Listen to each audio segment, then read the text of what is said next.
Order! Order! You are an incorrigible delinquent at times. Behave yourself, man! All right, we're going to welcome on Pascal Lamy. He is former Director General of the World Trade Organization and former EU Trade Commissioner. Welcome to the programme. You're giving a speech tonight about Brexit. I think you're also giving a speech about climate change and the current situation on Brexit. Now, you said this morning on the BBC on the Today programme that we made the wrong choice in negotiating withdrawal agreement first and then the rest. What did you mean? Well, I'm trying to understand why both UK and the EU, a bit more UK than the EU, is in this mess. It is a mess, and my conclusion, my own interrogation, is that it was always to be a mess. But some thought it wouldn't be. Some thought Brexit would be a sort of short, surgical, deplug operation.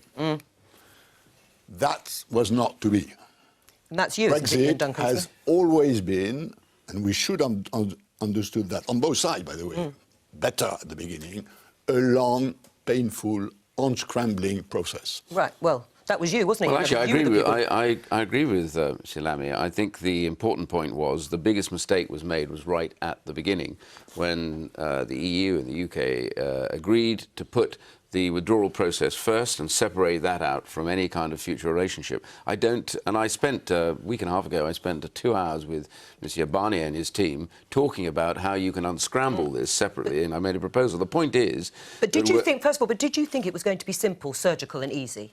I never said it was going to be simple. I don't think it ever was going to be simple. But the key question was it could have been a lot easier. And I think the main point is that the two elements of those elements together, first of all, what dictates the way you leave and your future relationship are inextricably linked, because often the future relationship dictates what kind of process of departure you have. And therefore, whether there's issues around money, they're all dictated at the same time. But to separate them has been an unmitigated disaster because it's meant we never get to the future relationship. All right, well, we have no idea of it. Let's remember that this very specific interpretation of Article 50 was not the EU interpretation. It was the British Prime Minister who was under formidable pressure from Brexiters who said, Brexit is Brexit. We have to do it now. We have to do it now. And in order to do it now, let's start the process, negotiate a withdrawal agreement, and then we will see. Now, the we will see is now taking revenge. The reason why this thing doesn't work politically in the UK, it's not an EU problem. I mean, in reality, there's never been a negotiation between EU and UK. The fundamental problem is whether UK can agree with UK on what Brexit is about, i.e., how much of regulatory divergence do the British people want? Iain? Do they want a big divergence? Do they want a small divergence? If it's a big divergence, you exit a lot politically and economically, and this has a big cost. If you exit a little, this is a little political, but at a much lower cost. And this trade-off between how much you exit politically and how much you exit economically is not available for the moment because it wasn't really searched. That was to be determined later. All right. The later is taking revenge. Do you agree? Well, I actually was one of those that said we should have settled where we were going to be as the number one priority of what we want. And this is the point I just made earlier. Because we haven't sat down and agreed what the future relationship is going to be, which, by the way, dictates what those relationships are across the board, whether it's customs union or whatever, then it's been the wrong way round. Now, I have to say quite categorically, the problem isn't just I've never been able to agree here. The truth is Parliament... But that is true, isn't it? Well, Parliament itself is not in agreement, really, with the British public, because the Parliament is being elected mostly full of people, I'm convinced, who just don't want to leave anyway. And the reality has been, therefore, a process of blocking this. So, you know, with respect to Mr. Lamy, here domestically, the public said they wanted to leave, and we should have delivered the leave by now on the 29th of March. By not doing that has been the disaster, I'm afraid. I agree that the public decided they wanted to leave with absolutely no clue of what the implications of that would be economically. And was that the politicians' fault? Inevitable But with respect, they were cost. warned again and again, Monsieur Lamy, by the Chancellor, by everybody else, it'll be a disaster if you go, it'll be economic suicide, the jobs will be lost. They were told all of that. They still voted to leave. Yeah, they the voted... idea that somehow they had no idea what was going, they didn't believe that, and they voted to leave. So let's get on with it. Look, I was the Chief of Staff of Jacques Delors in 1985, when we met with Margaret Thatcher, and I was there, and had a discussion with her whether moving the direction of the internal market was the right thing to do. And she said, yes, of course, because integrating markets, reducing obstacle to trade, removing border is a great thing for us all, which it was. Now, if she was right, and I think the Tories roughly believe she was right, unless I don't understand properly British politics, moving the other way around is at a cost. If moving the single market, if integrating these economies, if removing the borders was so beneficial, going the other way around has a cost. How much of a cost depends on how much UK intends to deviate from EU regulation. And back to this problem, and I agree with you, that's the big issue, but there's no compromise today. And the fact that we've left the future open allows a sort of paranoia on both sides.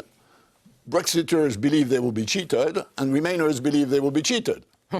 That's I think, what the political next? reality. Well, I think it comes down to one element. All of these are the debate about what the future relationship should be. But the truth is, you could get this deal through if the EU and the UK were prepared to agree to the alternative arrangements on the Irish border, which allowed you to have no fixed border and the process. Now, these have been worked through, they've been proposed, but the government's never put them to them. I spent 2 hours with Yabana the other day talking to others. They all know that this is where it's going to have to be, because the existing backstop does not work in practice. It was plucked from Turkey, and it does not work. All right. So the reality is doing that will get this agreement through, and the rest is then down to about a year and a half's worth of serious negotiation about whether we want a trade deal, which I think is our best result. With respect, I was the Director General of the World Trade Organization for 8 years of my life, which has something to do about custom procedures. I agree, yeah.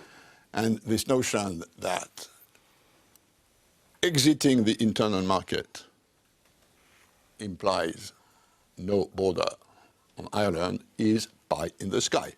There's no way you can exit the internal market without a border. By the way, that is not the when did we have the internal market? When we removed the borders. Yeah, but we didn't remember how to remove the border when we were outside of the Schengen Agreement. And the point is also worth remembering is that the existing borders, you take something like Rotterdam, which does all the non-EU trade coming in, including SPS, food markets, etc. They inspect less than 2%, and they don't do it at the border. They do it well back from the fixed border. I'm sorry, I was over there. I went through it with them. The reality is technology now means the idea of barriers and borders is long gone. I'm absolutely sorry. I'll take you to Rotterdam I'm if you'd sorry. like to go and have a look. This is a total confusion. Come and have a look at Rotterdam. And by the way, which also exists on the Labour side, between the internal market and the customs union. The customs union is about tariffs, goods. Yeah. The internal market is about regulations. I agree. Now, if you want to diverge, which is what you want to do, which will happen in the end, I think not much of that will happen in my own view, but I may be wrong. If you want to diverge, you have to accept that there will be a border, because we, EU, have to control things which abide to different regulatory requirements. Of course, but you'd work on the principle of two things. First is equivalence. The second, take, for example, the agreement that... Well, wait a minute. With respect, Mr. Lamy... Equivalence is not a magic wand. No, it's not. But here is an example. Take what New Zealand does with the EU. New Zealand is not a member of the EU. It's not a member of the single market.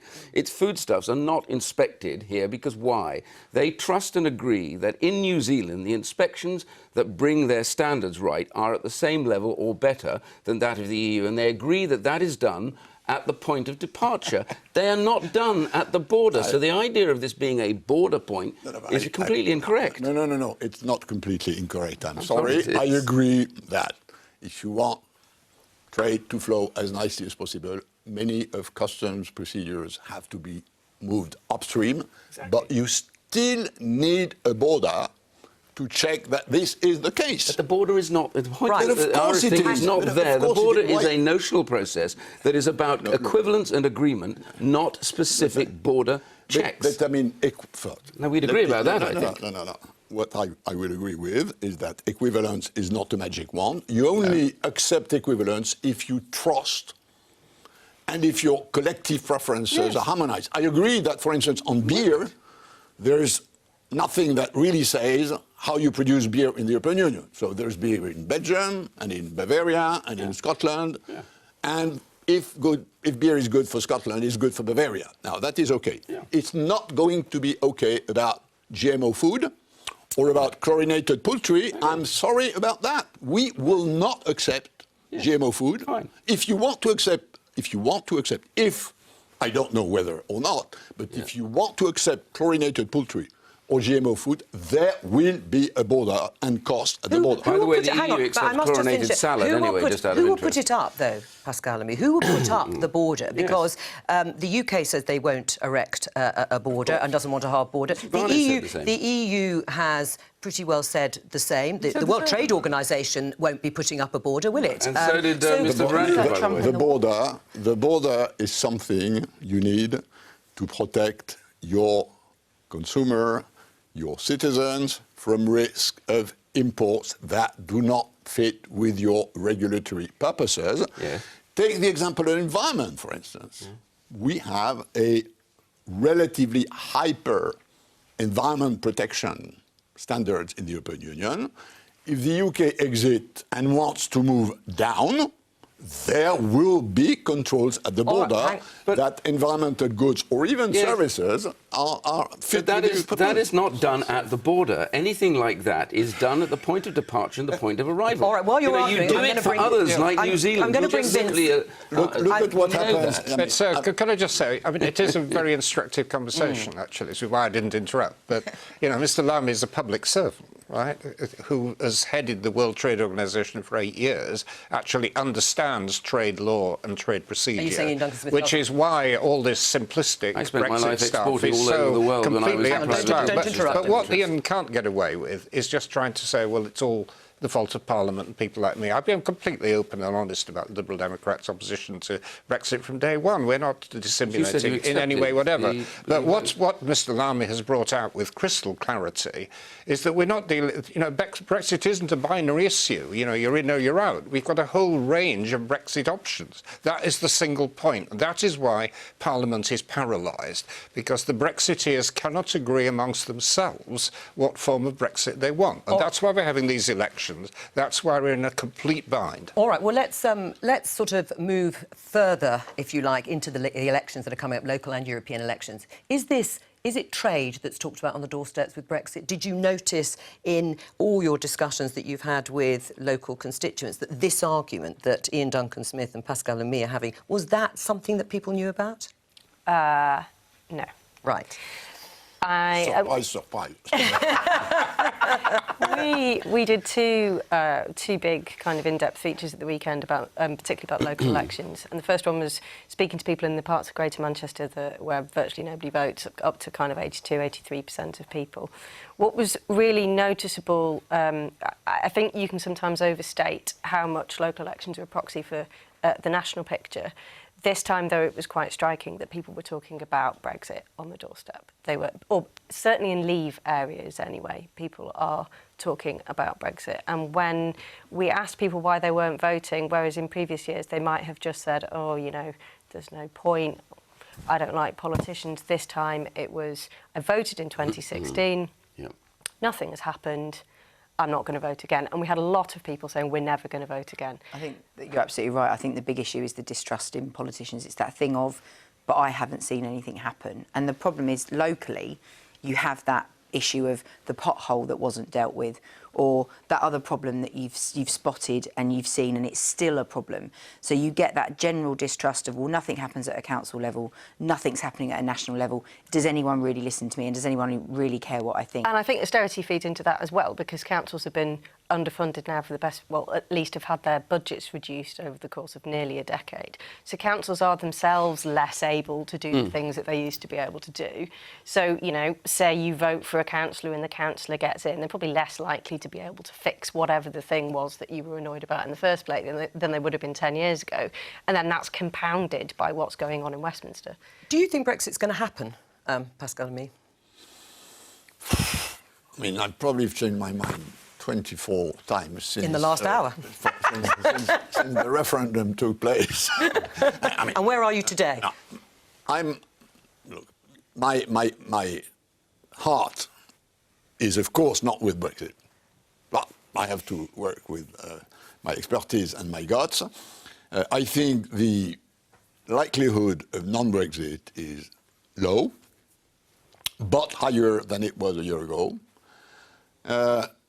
And a year ago, it was a bit higher than the day after the referendum. And I think the reason for that is that sort of the reality of the problem of unscrambling is slowly percolating, whereas a huge simplification, and I think Vince Cable was right, that the sort of either in or out, people are starting to realize it's more complex than that. Now, of course, it leads to a lot of absurdity.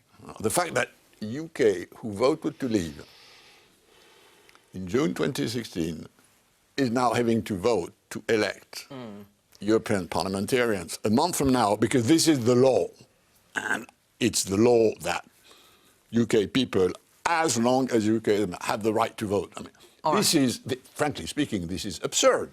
And this notion, that these people who will be legitimately elected members of the European Parliament will vote in a new commission and then exit just make absolutely... I mean, well, Iain Duncan Smith agrees with you on that. Said, he agrees with you on that point. And on that, I'm going to say... that's absurd. Thank you very much for coming in.